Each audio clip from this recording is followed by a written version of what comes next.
तो आप बात करते हैं सेकंड वाले क्वेश्चन की। तो बोल रहा है represent the following situations in the form of quadratic equation. हमें क्या करना है, इन सिचुएशंस को क्वाड्रेटिक इक्वेशन के फॉर्म में दिखाना है। तो फर्स्ट वाला पार्ट बोल रहा है the area of a rectangular plot. अच्छा, रेक्टेंगुलर प्लॉट का मतलब रेक्टेंगल का एरिया क्या होता है? रेक्टेंगल का एरिया लेंथ इंटू ब्रेथ होता है। ठीक है, किसी रेक्टेंगल का एरिया दे रखा है इतना, उसके बाद बोल रहा है the length of the plot is one more than twice of its breath. तो ब्रेथ की बात कर रहा है पहले, तो हमें क्या मानना पड़ेगा, let the breadth of rectangular plot be x, breadth be x. तो ब्रेथ एक्स होगी, उसके बाद लेंथ के बारे में कुछ रिलेशन दे रखा है हमें। ठीक है, लेंथ के बारे में रिलेशन दे रखा है कि length of the plot is one more than twice of its breath. अच्छा, ब्रेथ ट्वाइस क्या होगी, ब्रेथ 2x होगी, मल्टीप्लाई कर दिया 2 से, और वन मोर देन मतलब एक ज्यादा है। ठीक है, लेंथ ब्रेथ से क्या है, ब्रेथ की ट्वाइस है और एक ज्यादा है, दो गुनी है और एक ज्यादा है, तो कर दिया हमने। अब जो हमारे पास फॉर्मूला आता है रेक्टेंगुलर एरिया ऑफ रेक्टेंगल का, वो क्या आता है, लेंथ इंटू ब्रेथ। तो हमारे पास लेंथ ये है, ब्रेथ ये है, तो कर देते हैं length 2x plus one into x. तो लेंथ इंटू ब्रेथ किसका फॉर्मूला होता है, एरिया ऑफ रेक्टेंगल का। तो क्या हमें एरिया ऑफ रेक्टेंगल दिया है इधर? हाँ बिल्कुल दिया है, ये 528 मीटर स्क्वायर है। तो ये इसके क्या हो जाएगा, इक्वल हो जाएगा। ये भी 528, ये इसलिए ऐसा इसलिए हुआ क्योंकि ये भी तो ब्रेथ, ये लेंथ है और ये ब्रेथ है। तो ये जब लेंथ इंटू ब्रेथ करेंगे तो ये किसके इक्वल आएगा, एरिया ऑफ रेक्टेंगुलर प्लॉट के इक्वल आएगा। ठीक है, अब मल्टीप्लाई कर देते हैं, 2x से पहले x को करेंगे तो 2x स्क्वायर आएगा, और x से फिर 1 को करेंगे तो प्लस x आएगा, और इक्वल टू में 528 है, तो इधर आके क्या हो जाएगा, माइनस 528 इज इक्वल टू 0। तो क्या एक क्वाड्रेटिक इक्वेशन आई है, ये देखो क्वाड्रेटिक इक्वेशन किस फॉर्म में होती है, A X square plus B X plus C के फॉर्म में होती है। तो जी बिल्कुल आई है। तो हमें क्वाड्रेटिक इक्वेशन ही फॉर्म करनी है इस क्वेश्चन में। ठीक है, सेकेंड वाला पार्ट बोल रहा है the product of two consecutive positive integers is 306, we need to find the integers. अच्छा, कंजिक्यूटिव पॉजिटिव इंटीजर क्या होते हैं पता है आपको? तो जिन बच्चों को नहीं पता वो इधर ध्यान देना। कंजिक्यूटिव पॉजिटिव इंटीजर होते हैं जैसे वन, एक हमारे पास पॉजिटिव इंटीजर हो गया, इसका कंजिक्यूटिव क्या होगा, टू होगा, टू का क्या होगा, थ्री होगा, मतलब एक ज्यादा होता है कंजिक्यूटिव इंटीजर। ठीक है, थ्री का फोर, फोर का फाइव। ऐसे ही अगर मैं एक्स मानू, एक्स का क्या होगा, एक्स प्लस वन, फिर एक्स प्लस वन का क्या होगा, एक्स प्लस टू, ऐसे करके बढ़ता जाएगा नंबर। ठीक है, तो उम्मीद कर रहा हूँ मैं कि ये चीज समझ में आई होगी आपको। तो we need to find the integers. तो let the first consecutive positive integer be x, first positive consecutive integer ये लिखेंगे आप। उसके बाद सेकेंड वाला क्या होगा, अगला वाला x प्लस वन हो जाएगा, अभी बताया। ठीक है, तो इनका जो प्रोडक्ट है वो कितना है, 306 है। तो सेकेंड वाला ये है, तो इन दोनों का product x into x plus one ये हुआ, ये किसके इक्वल है, 306 के इक्वल है। तो x से मल्टीप्लाई कर दिया तो x square plus x plus का 306 इधर आएगा, तो माइनस का 306 इज इक्वल टू 0।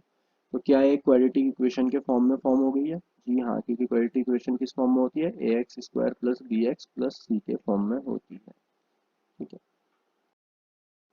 अब थर्ड वाले पार्ट की बात करते हैं। थर्ड वाला पार्ट बोल रहा है Rohan's mother is 26 year older than him. तो रोहन की माँ 26 साल बड़ी है उससे। उसके बाद the product of their edges, उनकी जो एजेस का प्रोडक्ट है वो कितना है, 3 years from now will be 360। We would like to Rohan's present age. तो हम लोग पहले क्या मानेंगे, जो हमें निकालना होता है वो मानते हैं। तो रोहन की एज को मानेंगे क्या, Rohan's present age be x. ठीक है, बी एक्स, एक्स हो गई रोहन की प्रेजेंट एज।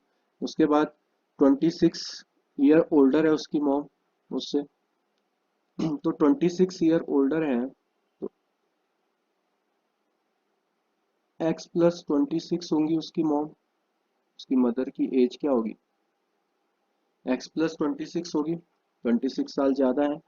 मान लो आप अभी 16 ईयर के हो, और आपका कोई भाई आपसे कितने साल बड़ा है, 3 साल बड़ा है।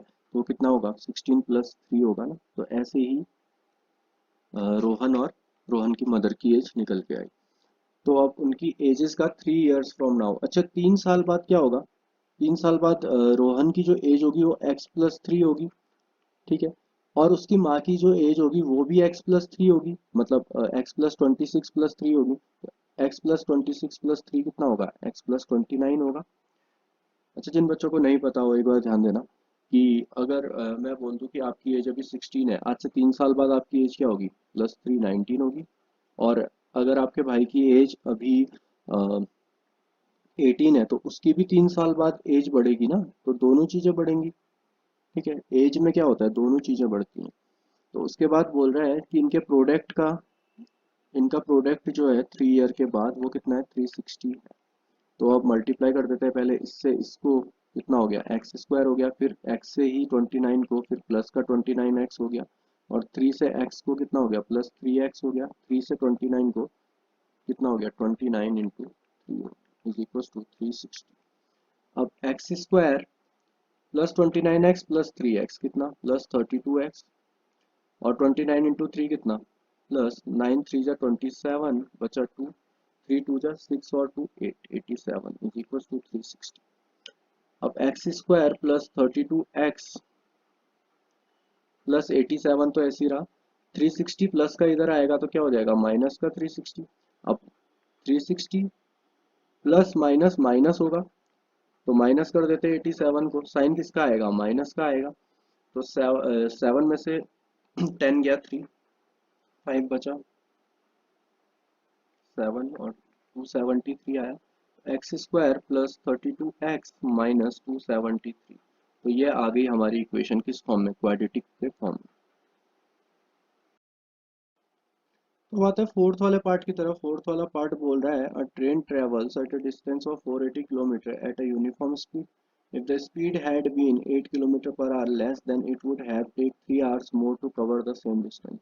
We need to find the speed of the train. So let the speed of the train be x, speed of train be x। उसके बाद क्या बोल रहा है, उसके बाद बोल रहा है 480 किलोमीटर की यूनिफॉर्म स्पीड में ट्रेवल कर रही है। और अगर 480 किलोमीटर की यूनिफॉर्म स्पीड में ट्रेवल कर रही है तो हमारे पास जो टाइम निकल के आएगा। अच्छा हम टाइम क्यों ले रहे हैं, क्योंकि यहाँ पर क्या दे रखा है, हमें टाइम दे रखा है टाइम के फॉर्म में, तो इसीलिए हमें टाइम लेना पड़ेगा। टाइम कैसे लेंगे, देखो डिस्टेंस इज इक्वल टू क्या होता है, स्पीड इनटू टाइम होता है। तो यहाँ से टाइम का फॉर्मूला जो निकल के आएगा वो क्या आएगा, स्पीड के अपॉन में जाएगा, डिस्टेंस के अपॉन में स्पीड जाएगा। तो टाइम का फॉर्मूला निकल के आएगा क्या, डिस्टेंस अपॉन स्पीड। अच्छा डिस्टेंस कितना है, डिस्टेंस 480 किलोमीटर है, और स्पीड कितना है, स्पीड एक्स है, 480 अपॉन एक्स आ गया टाइम। उसके बाद दूसरी कंडीशन में क्या बोल रहा है, it would have 3 hours more to cover the same distance. कब, जब 8 km/h लेस हो रही है स्पीड। तो x है, x -8 होगा। 8 km/h की स्पीड क्या कर दी हमने, कम कर दी। स्पीड कम करने के बाद क्या हो रहा है, इसको 3 hours ज़्यादा लग रहे हैं सेम डिस्टेंस को ट्रेवल करने में। तो इसको 3 hours ज़्यादा लग रहे हैं, तो टाइम क्या, इसको टाइम लगेगा कितना, टाइम कितना लगेगा, 480 अपॉन एक्स तो पहले लग रहा था, अब 3 hours ज़्यादा लग रहे हैं तो +3 लगेगा। अब क्या करेंगे, टोटल डिस्टेंस कितना है, टोटल डिस्टेंस 480 किलोमीटर है। तो distance is equal to speed upon time होता है, स्पीड इनटू टाइम होता है। तो डिस्टेंस कितना है, डिस्टेंस 480 किलोमीटर है, और स्पीड कितना है हमारा, स्पीड है स्पीड x-8 है, ठीक है, यहाँ पर है स्पीड, स्पीड x-8 है। और टाइम कितना लग रहा है, टोटल टाइम हमें लग रहा है 480 अपॉन एक्स +3, ठीक है। अब क्या करेंगे, अब इसे सॉल्व करेंगे कैसे, देखो 480 इज इक्वल टू, अब क्या करेंगे, x को इससे मल्टीप्लाई किया, कितना आया 480 x आया अपॉन x है। फिर क्या किया, 8 को 480 से मल्टीप्लाई किया, -8 को 480 से मल्टीप्लाई करेंगे तो माइनस आएगा 480 इंटू 8। फिर क्या 8 से 3 भी ये वाला 3 भी मल्टीप्लाई होगा, जी हाँ बिल्कुल होगा। तो x से 3 मल्टीप्लाई हुआ कितना होगा, क्योंकि ये पूरे के मल्टीप्लाई में है, ठीक है, ये सिर्फ इसके मल्टीप्लाई में नहीं है, ऐसे पूरे के मल्टीप्लाई में है। तो x से फिर 3 मल्टीप्लाई हुआ प्लस का 3x आया। ऐसे ही x से फिर -8 से 3 मल्टीप्लाई हुआ तो माइनस का 24 आया। अब क्या करेंगे, 480 तो एट इट इज रहा इधर साइड, क्या रहा 480 रहा, इज इक्वल टू एक्स से एक्स कैंसिल आउट हुआ तो ये कितना बचा 480 बचा, और 480 से 8 मल्टीप्लाई हुआ। अच्छा एक मिनट, यहाँ पे 8 से 480 अपॉन एक्स मल्टीप्लाई होगा तो यहाँ पे तो अपॉन में एक्स आएगा ना। हाँ, अब 480 से 8 को मल्टीप्लाई करेंगे, 480 इंटू 8, 800, 8 8 जा 64, 6 8 4 जा 32 और 6 38, 3840 माइनस 3840 अपॉन कितना एक्स प्लस 3x माइनस 20। ठीक है, ये तो ऐसे ही रहा। इसके बाद क्या करेंगे, इसके बाद सबसे पहले तो थोड़ा सा स्पेस बनाएंगे, फिर सॉल्व करेंगे चीज़ें। ठीक है, इसके बाद क्या होगा, ये सारी इक्वेशंस को हम माइनस कर देंगे। 480 इज इक्वल टू 480 माइनस 24 कितना हो गया, 480 माइनस 24 6, बचा कितना 7 5 456, तो यहाँ पर बचा 456 और minus 3840 upon x plus 3x ना बचा। अब ये प्लस का 456 इधर गया, माइनस का 456 हो गया, माइनस का 456 480 माइनस 456 कितना 24, फिर ये इक्वल टू में कितना आएगा -3840 अपॉन एक्स प्लस 3x। अब ये प्लस का 3x इधर जाएगा तो क्या हो जाएगा 24 minus 3x is equal to -3840 upon x. अब ये x इनके मल्टीप्लाई में चला जाएगा तो क्या हो जाएगा, ये 24 minus 3x in multiply by x is equal to -3840। अब इस x से पहले ये चीज़ मल्टीप्लाई होगी तो कितना होगा 24x, फिर माइनस का 3x मल्टीप्लाई होगा -3x² इज इक्वल टू -3840।